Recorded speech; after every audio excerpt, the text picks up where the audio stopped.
There are some very important questions here. The timing of these killings, the identity of the victims, and the area that was chosen for the terror strikes. Are these random or a bigger sinister plot to send out a chilling message? What is that message? Joining me on India First is Lieutenant General Satish Dua. General Dua commanded the Kashmir Corps, knows the area like the back of his hand. His boys have worked extensively, they've fought extensively all along Jammu Kashmir and Ladakh. Also with me is Najmu Saqib, spokesperson and leader of the PDP, and RP Singh represents the Bharatiya Janata Party. But General Dua, are these, in your appreciation, random killings or the date, victims and area south of Pir Panjal, all very carefully chosen, and what message is being sent out, General? Gaurav, back in the days when I was Corps Commander of Kashmir, I or anyone else would have answered this question like this, to say that, well, it is winters, there is snow on the higher reaches, passes are closed, and now terrorists will not be able to infiltrate from that side, so they will shift to the south of Pir Panjal, and Jammu region is likely to be activated more. But today, it has gone much beyond just harsh climate and snow on the high Himalayas.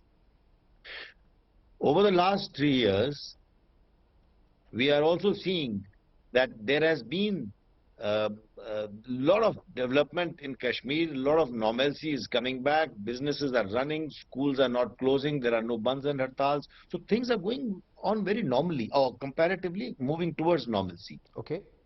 And that is why I think from time to time, they come up, the other side comes up with some catchy and some soft targets to shake that mindset amongst the people of Jammu and Kashmir that all is well and it's all moving towards normalcy. To instill that fear in their minds, whether it is the killing of Kashmiri Pandits in the valley or immigrant labours that come to J&K in Kashmir, or these targeted killings of soft targets like it has happened, as earlier also, like it has happened now. It's got a sad start to the new year. It indeed is. So what is happening here, it is done with an intent to shake away that feeling of calm and quiet that is coming in.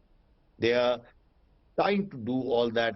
2023 also remains a very crucial year. It's India's year of G20 presidency. Is that the other signal that's being sent out? Pakistan wants to send out that message. J&K remains unresolved. J&K remains a flashpoint. But RP Singh, we were told after abrogation of Article 370, terror would be a thing of the past. We were told after demonetization, the terror-enabling ecosystem will be neutralized. Sir, today terrorists are not only succeeding in killing innocent Hindus, they've also melted away, they've disappeared. So it's a huge failure for all that you were talking since 2016. Gaurav, first my condolences to the families who lost their kitchen kin, their relatives. Secondly, let's understand what's happening geopolitically and what's happening within the country also. You just now broke a story about how things are happening with the Afghanistan border in Pakistan, with Pakistan, and how Afghanistan is not only threatening, also a lot of activity happening within Pakistan, from the forces Taliban from Afghanistan, and how disturbed is the Pakistan border. So somehow they have to balance it out with their internal Why are you permitting them? Why are you permitting them to balance it out? Let them feel the pain on both fronts. Give me a second. You're right. That's where I was want to drive at. Now coming to the issue again. So they are trying to convert people or divert people's attention towards see what's happening on this side of the border also. And this is being projected. We also know how it's being amplified in Pakistan. But one point. Secondly, recently there was some announcement by some political workers, including my party workers, that elections will be held soon, not as earlier in June and July, probably in April or March, elections can be held there now. So this has led to the elements across the border and within the system to disturb the harmony and the balance within the state. Sir, but isn't this very worrisome that after Yes, 2016 demonetization, after 2019 action on 370, people from across can still disrupt life in this part of Jammu and Kashmir, and you can't give them equal pain like during Balakot. Sir, I will come back to you. Sir, I will come back to you, but I want to understand from Najmul Saqib, are minority Hindus being targeted like in Kashmir and Kishtwar earlier? Is this ethnic cleansing of minorities now taking place in Rajouri, in your view? Is that what is happening? Eliminate all minorities from J&K? Well, Gaurav, first of all, it's a very, very painful and sad day for everyone in Jammu and Kashmir, where unarmed civilians were killed. We have seen how repeated attacks in Kashmir and especially targeted killings in Kashmir, and now this trend of targeted assassinations or killings, spreading out to Pir Panjal as well.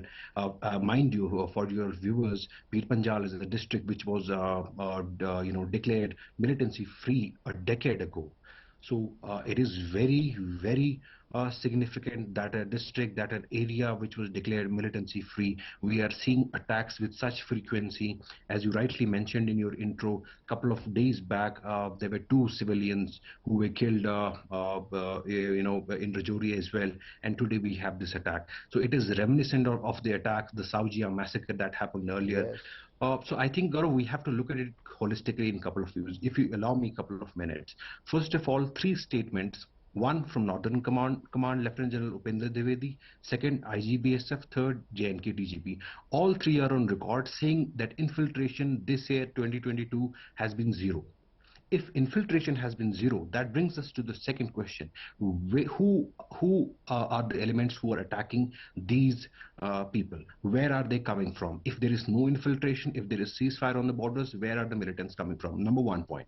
Number 2nd point, let me, for the benefit of your viewers, we remember an incident where a district president of Bharatiya Janata Party, Talib Hussain, was arrested with IED, grenades, AK-47, a huge cache of arms, and the investigation, I have no idea, so has no one in Kashmir.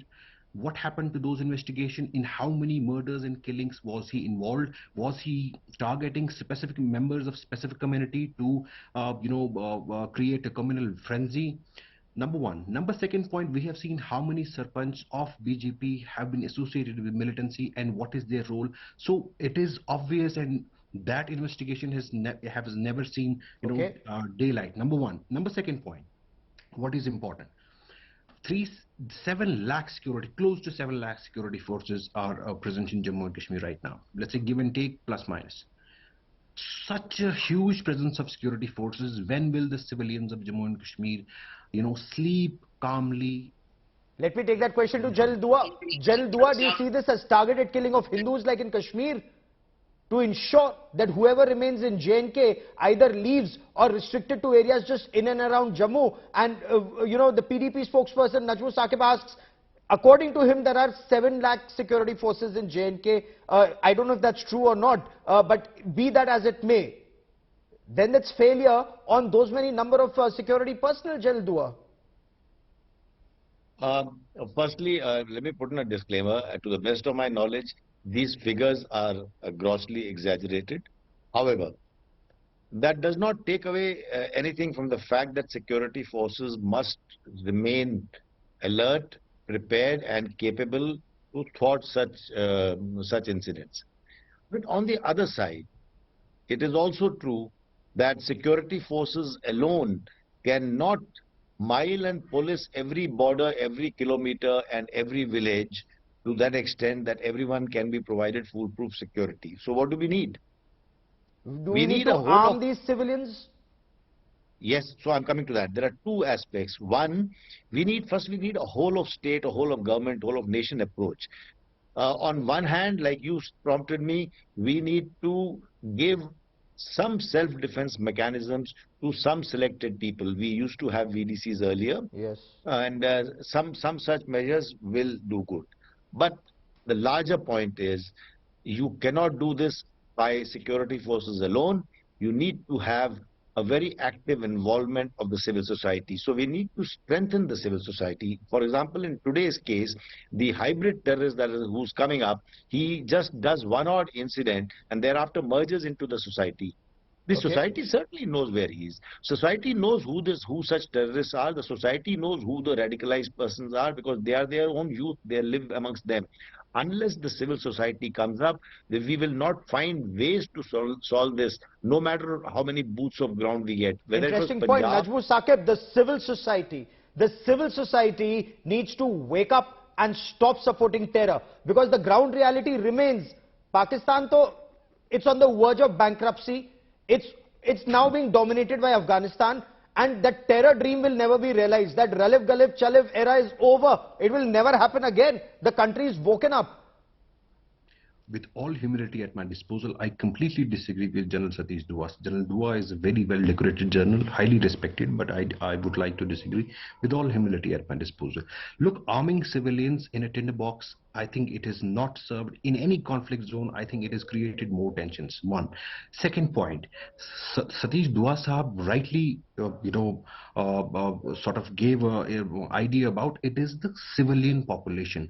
Look, that is what we've been all along saying. The idea of abrogation of 370 and 35A. You have picked up a fight with people of Jammu and Kashmir. Really? And thinking that just on the might of the security forces, Jammu and Kashmir will be normalized and there will be peace.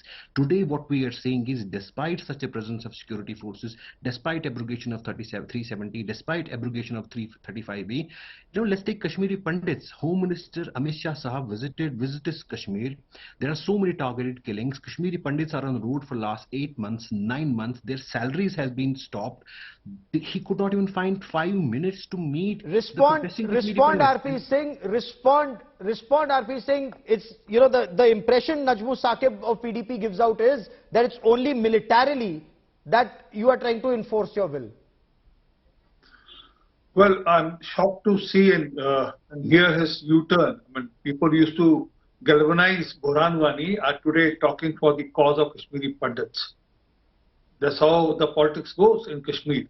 But fact is that no more Friday stone pelting, no more Nizam-e-Mustafa chanting and then ISI flag being hoisted on Fridays now. It's not that things are all that bad. Yes, I appreciate and it's a matter of grave concern also the way the targeted the new hybrid killing has started. And it's not because of 370, 35A. I mean, this killing used to happen earlier also. It's not that it's happening now. But there is a change. I mean, what sort of tourism has happened in Kashmir in, this year and compared to the last few years? And ultimately, who's the beneficiary economically? It's the state, residents of the state who are economically benefiting out of the tourism which comes there. Sir, Satish Kumar was also a resident of the state, so was Deepak Kumar, so was Ratan Lal, so was Shishupal. I just want you to know, because these are residents of the erstwhile state of Jammu and Kashmir who are today dead. They have not benefited from tourism at all, sir. But I want to ask General Dua. General Dua, was this premature declaration of victory and saying so-and-so district is now terror-free? Now, some people may have got medals and citations and certificates and promotions, whether in the civil administration or in wearing uniform. Sir, premature declaration of victory or removal of security forces from one pocket creates a vacuum where terrorists then go and sit and strike at will. There have been multiple instances south of Pir Panjal, the targeting of security forces earlier, the checkpoint incident, this incident, and a couple of others south of Pir Panjal, sir. You are right that it is very difficult to say that this particular area, region or district is free of terrorist acts now, because it may go below a certain threshold. It may come under control in terms of numbers of terrorists operating there or in terms of number of incidents, but that potential will always remain. And that is the reason why we always, armed forces, I have been a very strong votary of not revoking the Armed Forces Special Powers Act selectively from some districts here and there, thinking that now things are becoming better, because this is what which it will give rise to such incidents. That's a very pertinent point you make, sir. And, it's actually a wake-up call even for those including in uniform or in very powerful positions in government once upon a time, who wanted 370 to be, who wanted AFSPA, Armed Forces Special Powers Act, to be removed from pockets of Jammu and Kashmir. It would just have created vacuum for terrorists to come in and operate. But another discussion on that in days to come. I've run out of time on this part of the show. General Dua, RP Singh and Najmul Saqib for joining me on India First. As always, many thanks.